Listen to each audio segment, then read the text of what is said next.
வேலூர் அருகே கர்நாடகா மாநிலத்திலிருந்து மதுபான பாக்கெட்டுகளை கடத்தி வந்த ஒருவரை போலீசார் கைது செய்துள்ளனர்.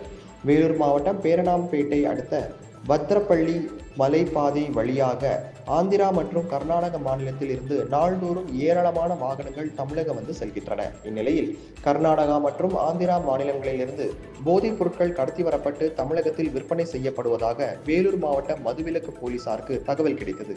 இதையடுத்து பேரணாம்பட்டை அடுத்த பத்திரப்பள்ளி சோதனை சாவடியில் மதுவிலக்கு போலீசார் வாகன தணிக்கையில் ஈடுபட்டனர். அப்போது அந்த வழியாக வந்த இருசக்கர வாகனம் ஒன்றை தடுத்து நிறுத்தி போலீசார் சோதனையிட்டனர். அதில் இருந்த 2 மூட்டைகளில் மதுபான பாக்கெட்டுகள் இருப்பதும் அவை கர்நாடக மாநிலத்தில் இருந்து கடத்தி வரப்பட்டதும் தெரியவந்தது.